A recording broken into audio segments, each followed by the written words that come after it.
Hey guys, so I've just been reading on the internet about the new event that's coming on September the 10th for the latest iPhones that are coming out, the iPhone 11. Apparently the iPhone 11 Pro and Pro Max is what they're calling it now.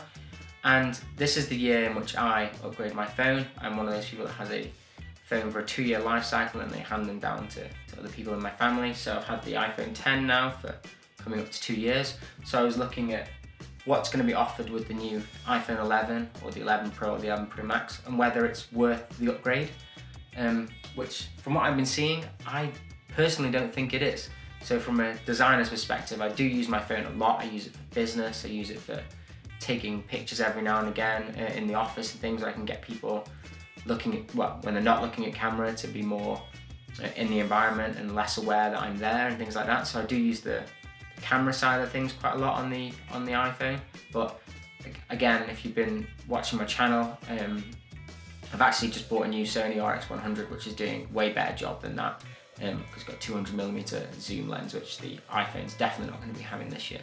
But other than that, I wanted to see what else the iPhone had and really whether it can justify this Pro naming, which it's now going to be tagging apparently, and really to justify spending at least £1,000 on a new phone.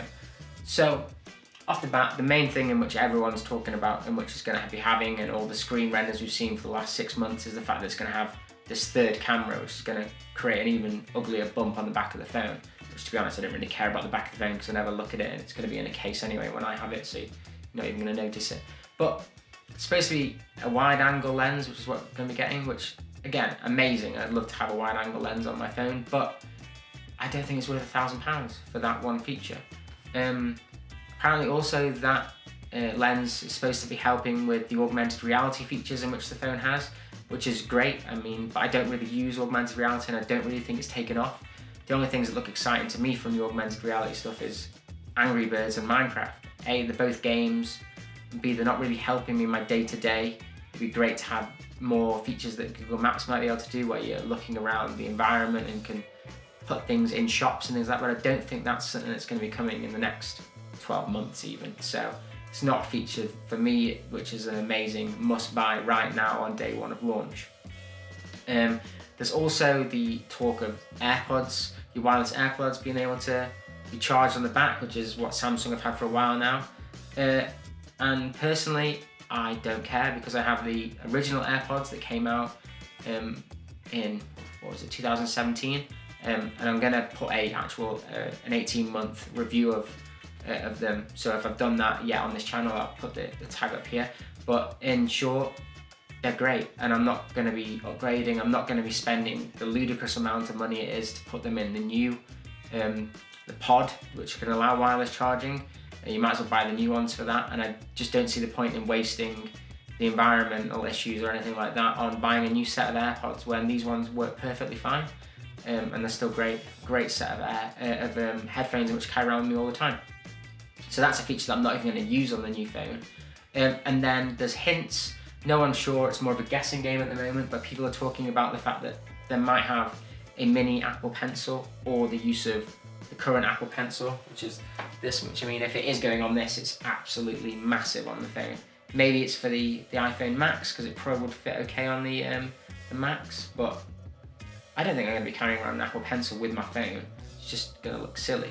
And there's been no renditions of that actually working like the Samsung Note, where it goes into the phone, so it's quite clean and simplistic. If that was the case, then that could be quite interesting, but I mean, I know Apple fanboys like myself defended the Apple Pencil when it first came out, when everyone was talking about the famous Steve Jobs quote where, you know, if they've made a stylus, we did it wrong, you know, we failed.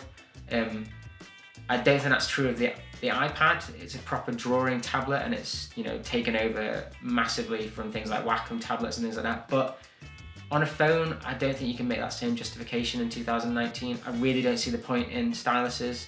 I don't think a lot of people use them on the Notes. Correct me if I'm wrong in the comments, but most people who buy the Samsung Notes more for the other features of the Note, being the beast, you know, that what you can afford basically. If you can afford the best, it is the best on the market. And I don't think the pen really gets used. I think a lot of the things that it does are really just gimmicky. Taking notes is great, but realistically, if I'm doing that, I'll actually already have my iPad on location to take notes, so I won't be taking notes on my phone anyway. So other than those features, that's unless there's some real super secret features in which we haven't been told about yet, I just don't see the justification in buying the new iPhone 11. There's going to be no 5G support, there's going to be no USB-C in which we've been told, which to me they're the two killer features in which you wanted a phone in 2019. So I just don't see myself upgrading. The only reason in which I will upgrade, unless there's some real super hidden features which I haven't been told about yet, because like I said, my girlfriend's actually waiting for this phone. She wants it because she's got my old iPhone 7 Plus. But realistically, if I'm not that keen on the new phone, I think what I might end up doing is actually buying her an iPhone XR, or me getting a XR or whatever this year's XR is going to be, the cheaper phone, holding out for 12 months and then getting next year's phone, because next year's phone is supposed to be the one in which does have these key features.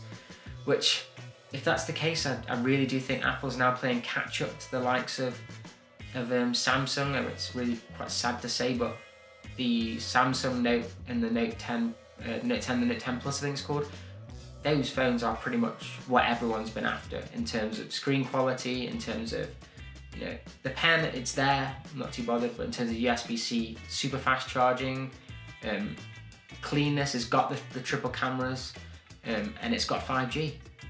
All of these things which currently Apple are lacking, and I just don't see the point in spending £1,000 on an additional lens in which I've just spent £1,200 on a Sony RX100, which can do way better than that anyway. So yeah, let me know your guys' thoughts in the comments below, and if you've got, you know, let me know if you're interested in buying the new iPhone 11, or if you're really disappointed in the iPhone 11. I think I might also do a review of the iPhone 10 in 2019, and you know, why I still think it's a great phone in 2019, and why I think a lot of people actually, if you want to upgrade from the likes of the old ones with the button, the iPhone 6S, the iPhone 6 even, the iPhone 7, even the iPhone 8, and that maybe you should be looking more at getting the iPhone 10 because you can get some pretty good deals nowadays. But yeah, like I said, start the conversation down below, and please like and subscribe. This is a very, very new channel. I'm trying to get these videos out on, you know, a 3-day basis at the moment, but you know, yeah, please like and subscribe, and thanks for watching. Cheers.